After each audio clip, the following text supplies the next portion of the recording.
Hai semuanya, aku Lia dan aku udah tinggal di Seoul selama 1 tahun bareng suami aku. Dan hari ini aku bakal bikin video tentang apa aja sih yang perlu kalian ketahui sebelum kalian datang ke Seoul. Jadi mungkin untuk mulai, aku akan kasih tahu kalian 3 aplikasi utama yang menurut aku penting untuk kalian download sebelum kalian datang ke Korea. Yang pertama, itu aplikasi translator. Of course kita tahu ada Google Translator, tapi aku mau kasih tahu kalian ada juga translator dari lokal Korea, itu namanya Papago. Translator itu lebih banyak dipakai sama orang Korea, jadi mereka lebih familiar dengan interface-nya, supaya kalau misalnya kita show our phone ke mereka nggak bingung gitu. Hasil translatornya juga aku merasa kayaknya lebih akurat, soalnya aku suka translate menu dulu tuh, jadi nggak aneh translatornya. Yang kedua itu adalah aplikasi Map. Jadi Google Maps atau misalnya yang kita sering pakai tuh kayak Waze, itu tuh nggak bisa nge-track pergerakan kita real time di Korea. Ada 2 aplikasi map yang gede dari Korea. Yang pertama itu ada Kakao Map, yang kedua itu adalah Nevermap. Personally, aku pakai Nevermap karena menurut aku interface-nya itu lebih mirip dengan Google Maps. Jadi familiar aja. Terus kalau misalnya kalian udah pakai Nevermap juga, sebenarnya aku menyaranin untuk nge-save tempat-tempat yang kalian kepoin, pengen datengin itu di Nevermap, karena akan jauh lebih gampang buat kalian lihat ratingnya, terus lihat foto-foto dari locals yang nge-review. Terus yang ketiga, ini adalah aplikasi transportasi. Kalian bisa download Kakao Taxi atau Uber Taxi. Personally aku lebih sering pakai Kakao Taxi dulu, karena Uber Taxi itu cuma banyak di tengah kota, kayak di Gangnam gitu mungkin. Itu aku selalu dapat, tapi ketika aku di rumahku deket Seoul Station itu aku sering nggak dapet.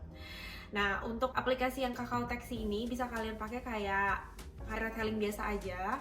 Untuk foreigner juga bisa pakai aplikasi ini, tapi problemnya kalian nggak bisa register kartu kalian, karena kartu yang diregister tuh harus kartu Korea. Jadi kalian harus bayar langsung ke abangnya. Nah, bayar langsungnya itu aku akan bahas di chapter yang sekarang. Ini yaitu chapter transportasi. Transportasi umum di Seoul itu tuh udah sangat connected, jadi bus dan subway-nya itu udah enak banget.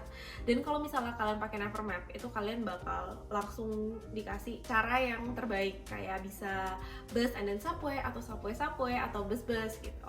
Untuk payment bus dan subway itu sebenarnya kalian pakai kartu yang namanya T-Money. Kartu T-Money itu harganya 5.000 dan dijual di semua convenience store. Kalian bisa datang ke CU, Sevel, GS, semua convenience store di Korea yang gede itu pasti jual. Dan di airport itu juga ada convenience store ya, jadi kalian bisa beli di sana. Dan di sana tuh lucu-lucu, jadi kalian bisa pilih. Punya aku personally itu yang aku pilih random sih dari Kakao items kayaknya. Tapi ada juga yang kayak K-pop idol, ada kayak terakhir aku lihat sempat ada BTS deh. Ya, pokoknya banyak deh desainnya yang bisa kalian pilih. Terus kartu T-Money ini itu tuh nggak bakal expire. Jadi kalau misalnya saya tahun ini kalian visit, itu kalian cuma tinggal datang lagi 2 tahun kemudian, itu kalian masih bisa pakai kartu T-Money yang sama, cuma tinggal kalian top up aja. Nah, sebenarnya ada banyak cara nih buat top up kartu T-Money kalian, tapi semua top upnya ini kalian harus menggunakan cash ya.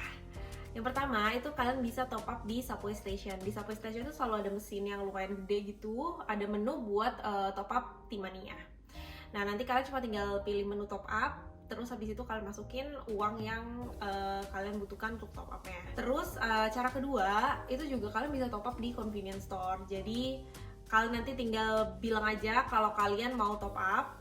Biasanya cuma, kalau gampang dulu sih aku selalu cuma ngomong 저기요 충전 해주세요 gitu. Jadi kayak please top up T-Money, nanti kalian kasih uangnya sesuai dengan yang kalian butuhin. Kadang aku ditanya sama temanku berapa yang aku butuhin. Biasanya tuh kayaknya kalau misalnya aku pergi satu minggu itu sebenarnya 10.000 kayaknya udah cukup sih, daripada kalian kelebihan top up, karena sebenarnya setelah di top up kalian nggak bisa refund. Selain naik transportasi umum, kalian juga bisa naik taksi di sini. Taxi fare di Korea itu tuh nggak terlalu mahal, jadi menurut aku lumayan worth it. Kalau misalnya kalian kayak habis belanja banyak gitu, banyak bawaan, itu kan agak susah untuk kalian naik bus atau subway, apalagi kalau misalnya lagi rush hour. Jadi kalian bisa naik taksi dan taruh semua barang kalian di bagasi. Naik taksinya tuh kalian bisa pakai aplikasi Kakao Taxi tadi, yang ini saya prefer karena aku nggak suka ribet kayak ngestopin taksi, suka bingung untuk ngomongnya saya mau kemana gitu kan. Jadi aku lebih suka pakai aplikasi, aku masukin alamatnya. Nah, Taksi di sini itu kalian bisa bayarnya banyak caranya. Kalian bisa bayar cash langsung ke abangnya. Kalian juga bisa bayar pakai T-money. Nanti mereka tuh biasanya suka ada alatnya gitu di antara passenger seat gitu, suka ada alat buat tap T-money-nya. Jadi kalian bisa bayar pakai T-money, atau sebenarnya kalian juga bisa bayar pakai kartu debit atau kredit kalian yang ada Visa Masternya. Nanti tinggal kasih ke mereka aja, itu mereka biasanya ada mesinnya juga di depan. Jadi taksi nggak harus pakai cash. It brings me to the third chapter yang terkait dengan payment di Korea.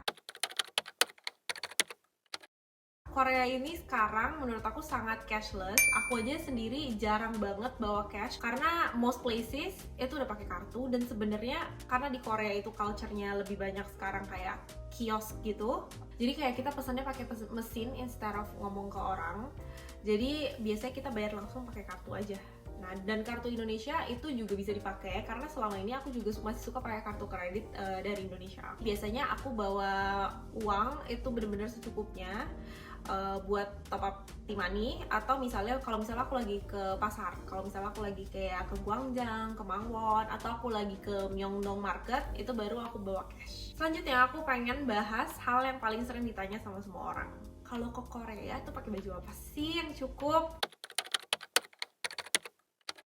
Mungkin sebelum aku bahas lebih lanjut, aku mau kasih info bahwa kalau kalian lihat TikTok aku setiap minggu bakal ngepost minimal sekali terkait dengan fashion apa aja yang lagi dipakai di sini sesuai dengan musimnya. Mungkin nggak lebih fashion, mungkin mungkin nggak lebih fashion karena I'm not really sure I'm a fashion girly, tapi kayak baju apa yang kalian pakai untuk merasa cukup dengan climate-nya. Karena sekarang kita lagi di musim fall menuju winter, mungkin aku akan mulai dari sana. Jadi heads up dulu, di Korea itu sangat berangin. Jadi kadang walaupun itu tuh dinginnya biasa aja, tapi anginnya apalagi kalau misalnya lagi menuju winter gini, itu tuh kayak dingin banget menusuk ke badan gitu. Biasanya kalau misalnya untuk udara dingin, guidelines aku tuh kalau aku lihat temperature-nya di sini sekitar 18 ke atas, biasanya tuh aku bakal pakai blazers atau jaket, atau misalnya aku pakai trench coat atau coat yang agak tipis supaya nggak kepanasan. Terus kalau misalnya temperaturnya turun 8 sampai 18 derajat, itu biasanya aku udah pakai coat dan aku pakai heat tech di dalamnya. Karena sebenarnya aku nggak terlalu kuat dingin. Kalau temperaturnya di bawah 8 derajat, itu aku akan saranin untuk pakai puffer pendek dan pakai heat tech untuk celananya, atau pakai celana yang agak tebal, itu harusnya cukup sih. Nah, kalau misalnya temperaturnya udah di bawah 5 derajat nih, biasanya aku bakal pakai puffer panjang. Tapi mungkin tiap orang tuh beda-beda preferensi dan kekuatan dinginnya. Jadi nanti kalian coba sesuaiin aja pas kalian datang ke sini. Tapi saran aku adalah jangan underpack baju-baju hangat ya. Karena Korea dingin banget. Misalnya kalian datang ke Korea pas lagi musim gugur, kayak cherry blossom di Korea, itu cantik banget juga dan banyak banget di semua jalan tuh ada bunga. Tapi problemnya di musim itu adalah suka banyak hujan. Jadi kalau misalnya kayak cherry blossom gitu, paling peaknya 1 minggu, lalu ada hujan, terus mereka udah rontok semua. Kalau summer sebenarnya mirip-mirip aja sama Indonesia sih menurut aku. Agak lebih panas dikit mungkin rasanya, karena kalau di Indonesia kita nggak sesering itu di outdoor kan, kita lebih sering di rumah atau di mall. Sedangkan kalau di Korea kita tuh lebih sering jalan ke luar, kayak explore daerah mana, explore cafe yang ini gitu. Jadi berasa banget panasnya. Dan kalau summer itu juga sering hujan. Jadi kalian siapin aja payung. Oke, yang tadi itu basic information kayak apa sih yang perlu kalian tahu. Nah, sekarang tuh aku mau kasih info apa aja sih culture yang ada di Korea yang mungkin tuh agak beda dengan culture di Indonesia. Pertama, kalau misalnya kalian ada di kendaraan umum, please jangan berisik dan jangan ngobrol kenceng-kenceng. Ngobrol pelan-pelan tuh nggak masalah sih, tapi tolong lihat-lihat sekelilingnya dulu. Kadang kalau misalnya udah kemalaman atau masih kepagian gitu, biasanya mereka suka hening. Jadi kalau kamu ngobrol kayak mencolok banget, dan kadang suka ada ajuma atau ajushi yang negur gitu. Kan nggak enak ya kalau kita start atau end the day dengan teguran dari orang. Terus yang kedua, ini sebenarnya sama kayak di Jakarta, tapi aku cuma mau ingetin aja, di kendaraan umum itu kita nggak boleh makan atau minum.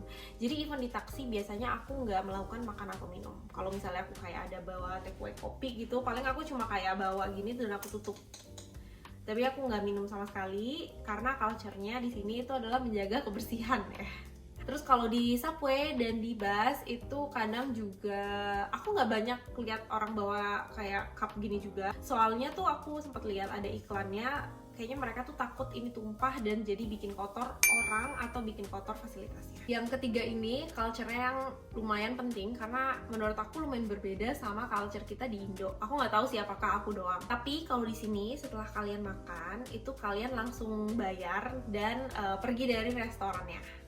Jadi kalau misalnya di Indo kan kita seringnya kalau kita lagi makan-makan terus kita ngobrol dulu kan di restorannya, setelah itu baru habis itu kalau udah kayak udah 30 menit, 45 menit kita baru cabut dari restorannya. Nah, di sini culture-nya nggak gitu. Jadi biasanya kalau udah kelar makan biasanya langsung bayar dan pergi dari restorannya. Terus kalau masih mau ngobrol, kita bakal ngobrol di tempat minum atau di cafe. Selanjutnya masih terkait dengan restoran. Restoran di sini tuh banyak yang punya rule bahwa satu orang itu beli satu menu. Jadi jarang tuh di sini ceritanya kayak kita makannya beli satu bagi dua.